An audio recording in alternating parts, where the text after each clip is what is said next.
Hey everyone, my name is Pritam and watching Tech with Pri. Welcome to my channel and I'm back with another exciting technical video.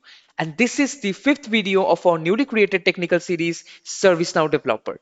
So in my last video, we have started to know about different methods of GlideRecord API, which is the most common and one of the most popular server-side API in ServiceNow, right?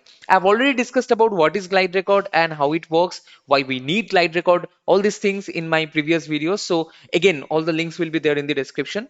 But in the last video, I have started with the methods of the GlideRecord API. What are the different methods you can call and how it helps actually to get the result what you are looking for. So basically, we have learned that GlideRecord is used for the database operations. So with the help of different methods, how you can do query, how you can set the limit, how you can get all the results. Also, I've shown you practically in my ServiceNow PDI about different methods, right? Like add query, how it works, set limit, add null query, not null query, order by, and many more. So if you missed the last video, again I'm telling this is the continuation of the last video. In the last video also I have explained you that I will cover the methods of GlideRecord, the important one. Let me remind you because there are so many methods of GlideRecord and it is quite impossible to complete each and every record, but don't worry.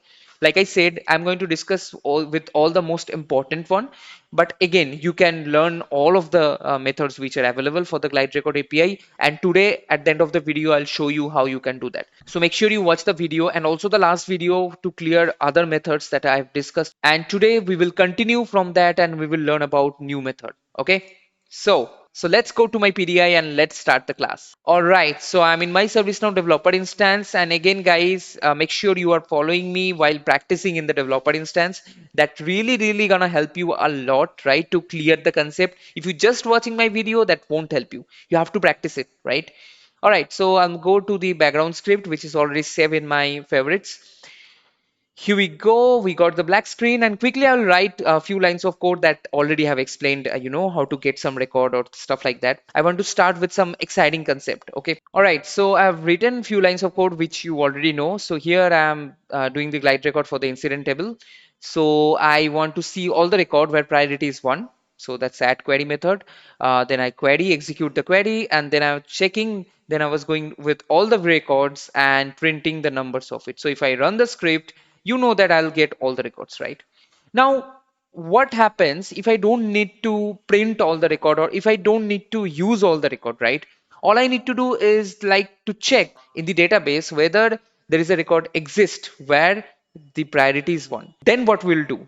So if I talk about real scenario, this kind of situation you will deal with more. You're not going to print all of the incidents and what are the stuff. Sometimes you are going to use it, the while loop to print stuff. Most of the time when we will deal with the business rules, script include all the server side stuff, we will check that whether some particular records on that field or not. Or so for an example, maybe we want to check a particular member whether that person is available in a particular group or not, whether it exists or not, right? So in certain situation you can understand if I talk about in a programming way, so you have to use an if logic, right? So we know that with the help of if we can do certain things, that whether that exists, then what we'll do and else what it will do, right? So now for an example, I want to check if there is a priority one incident exist or not. So I'm already saying it if. So no need to worry. Instead of writing while, I'm going to write if. That's it. That's all. That's the main difference between if and while.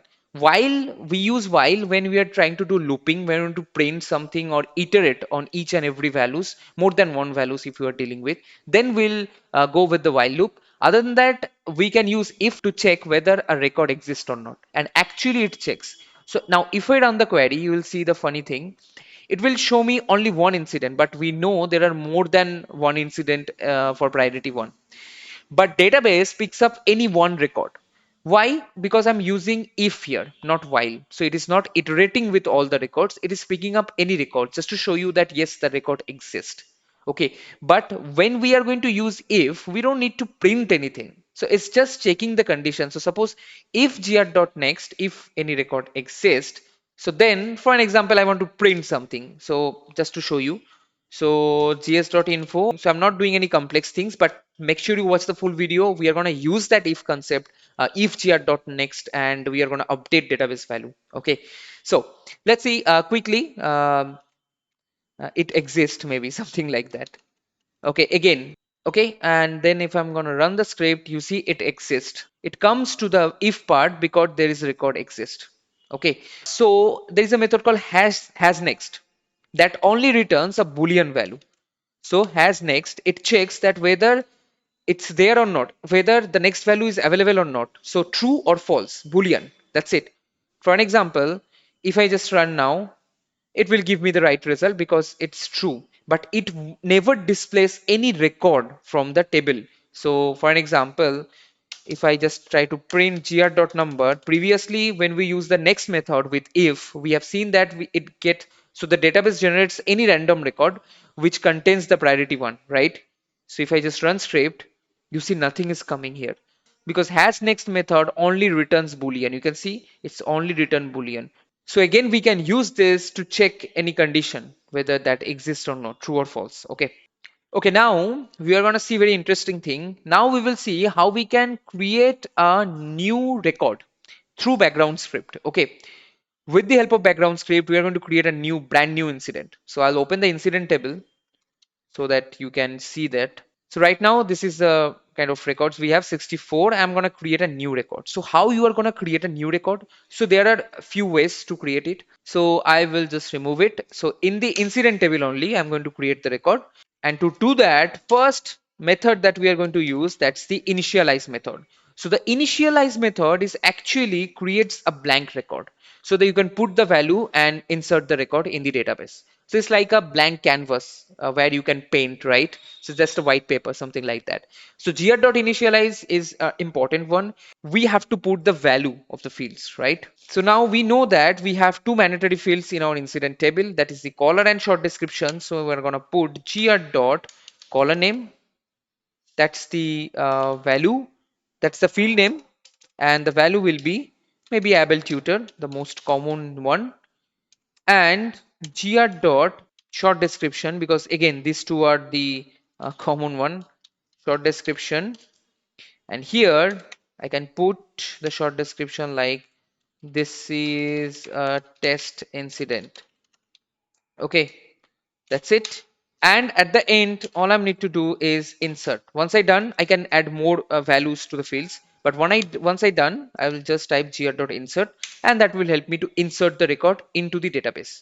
If I run script now, actually won't be able to see anything because I'm not printing anything. But if I come to the incident table and refresh the list, great. So what happened? I think I missed the. Okay, wow, very awesome. See, now this is a very good example on live. I'm showing. I'm not editing anything. This is two things I've done wrong. First, the caller name is not the name of the field.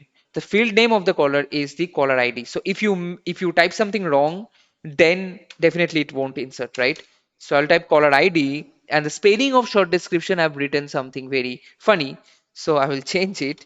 Now it should work. I'll again run the script and I'll come here and refresh it. Now you see this is a test incident. It's created by the able tutor and the incident number is 32. Also very important thing, now we have used two methods here, initialize and the insert. The good thing is that this gr.insert actually returns the sysID of the record that you are creating. Yes, that's true. So let me show you. If I use a var test variable here and then equal to gr.insert, and if I just run the script, okay, I need to print it also so that you can see what it's returning. So I'm gonna return the test. Okay, that's it. If I run the script, you see in the script it is returning the sysID of that particular record. Also I can see the number of the record. So I can directly gs.info, I can directly access gr.number, right? And if I semicolon, and you can see 1034 is the new number. So if I refresh it, so that means two incident has gone created, right? So I actually run script twice, so two incident got created. So what I wanted to show you that, so from the gr.insert you can get the sysID of the record, current record which you are creating, and also you can access other fields like number, or you can access short description of that field, anything you can do that, right? So this is how you simply create an incident.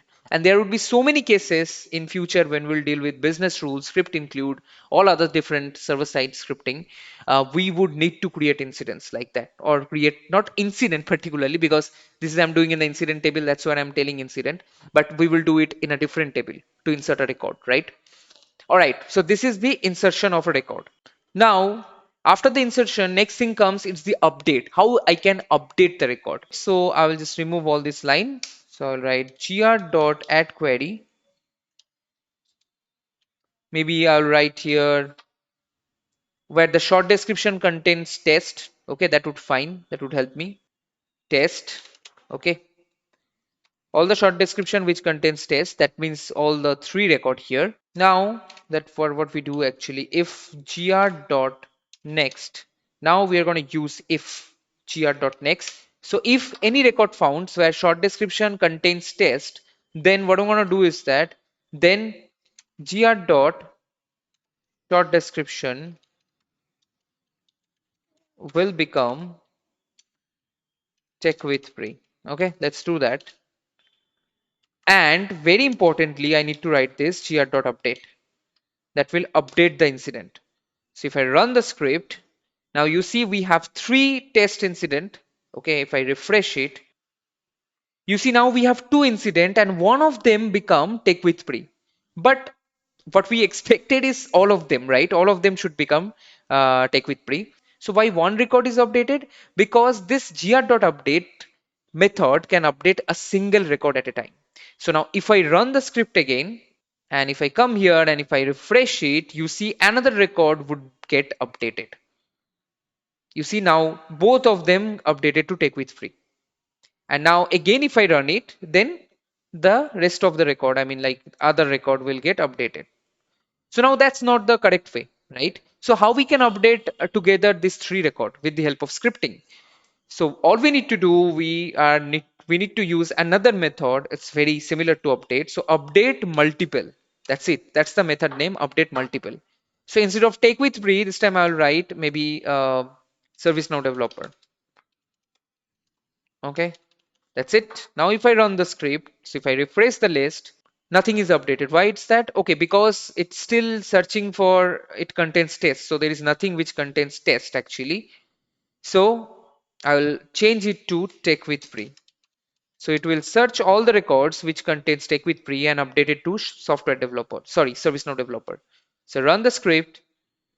If I come here, I'll refresh it. Now again, one record is updated. Now that's something I wanted to show you. Why still it's one record updated? We did all these things because it's the if condition, right? So I'm searching for short description contains take with pre, which is absolutely fine. And then I'm running the query if gr.next, that is checking if any record is exist. Yes, it exists. That's true. So update the short description of any one of record, because if only deals with one record at a time. I told you, right? And then you are using multiple, so it's actually not working. So in that case, we don't need to use a if statement. So I'll just remove it and find gr.query is there. So what I want to do is even we don't need gr.query. So all we are doing is a query, looking for that field where take with pre exists, and we want to set the value. Let's introduce another method that is called setValue. So now you understand all this method actually giving you the power to use the API GlideRecord when you will deal with business rule, script include, and we will work with different complex scenario, complex situation. Then these methods are going to help you a lot. So now we are going to use gr.setValue to set the description. So setValue accepts two parameters. First is the field name. So here it is the short description, and then the value. So I want to put the value as ServiceNow Developer, right? That's it. And gr dot update multiple. So now run the script. Now we have two fields take with free. It should get updated. So you can see now to get updated gets updated to ServiceNow Developer. So again, if I want to change it, so contains maybe ServiceNow, and here I want to change it back to take with free. You can see how easily we can do that. Run the script with the help of just 4 lines of code and come here and refresh the list. You can see all these three get updated. Now with the help of setValue, you can directly set the value of a database field. You don't need to write query, you don't need to write the query method, or you don't need to check the if condition, all those things. Actually, if condition you can't check because this is kind of silly, right? If you want to update a field, you don't need to check the if condition. So now you understand two things. One, to update multiple record, you have to use update multiple, right? And you can use set value. Now, if you use if, then it won't work. Single update will work definitely, but not all the update. So that's how you do update and multiple update. Now, another method I'm going to show you, which is also very powerful, it's the get method. So there are two type of get method available. I mean, there's a get method which accepts one single parameter, which is the sysID of a record. And another way you can use get method which accepts two parameter. One is the field name and the value. So let's show you the first one. So maybe I want to get the sysID of this particular record. So copy sysID. And what I want to do is that gr.get, that's it. And here in the string, I'm going to write the sysID of the record. Now we got the sysID of that particular record. So I can now directly print without doing any add query or query stuff. gs.info and then gr.number. Okay, let's see. If I run the script, you can see it is showing the 3-4. This is the one, right? We don't need to write add query or query. By writing simple 3 lines, we can get information about a particular record. But yeah, definitely for that, you need to know the sysID of that particular record. This is the one way we can use the get method. There is another way where get accepts two parameter. This is very, very useful also. So maybe I want to this time number, sorry.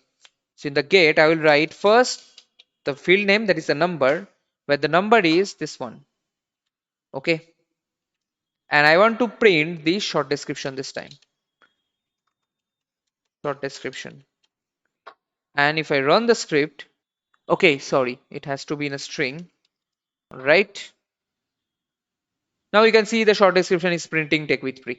So you can see with the help of get method, you can do two different things. Now previously also we were printing by writing add query where priority is 1 and we are printing all the record. Again, you can do that simply. So priority, then it's gonna be 1. That is our filter. And I want to print it all the numbers. So while again gr.next, rest of the things will remain same. And I'm gonna print gs.info, and here I'm gonna print gr.number. Okay, that's it. I'm going to run the script and you see all the incidents are coming. Now there is a thing. Now you may ask me, Preetham, why I'm going to use the add query. Get is fine, right? But yeah, definitely get is okay for this kind of scenario where we are dealing with one particular condition. But in add query, we can use multiple add query methods to, do filterize the record in more different way. Also, we can use operators. But in get method, you can't do all of these things. So you see the power of the get method. Also, you have seen the set value method, update, multiple update, all those things. Okay, and this kind of all method when we'll go to script include, business rules, all other server-side scripting. But ServiceNow development is very vast, and maybe in different situation you need to use different methods. So to solve that, so all you need to do is go to developer.servicenow.com. This is where you will get all the list. So from the reference, you need to go, there's the API list. So you go to the server scope. This is used for the scope application. Also, there is a server global also available, right? So you can choose that. And again, here you need to search GlideRecord. That's it. Now you see Glide, there are so many other Glide records. See, you can see GlideRecord. So now for GlideRecord, all the list of the method, you can see the add active query, add encoded query, all these things have already done that. So you can get all the different methods and you can open it and you can get a little idea and a small example. Okay, so I hope this clears, guys. This all kind of method of GlideRecord, important one. Again, I'm going to request you practice it in your PDI so that you can get memorized and get used to about all those methods and how these methods are working, so that when we will deal with scenario based thing in the business rule, in the script include or any other server side scripting, then we are going to use those logic, and trust me, it's going to help you a lot. Okay, so this is it for today, guys. If you find it helpful, hit the like button. Let me know for any confusion in the comment, and don't forget to share with your friends and families and subscribe the channel. Bye bye, see you in my next video. Take care.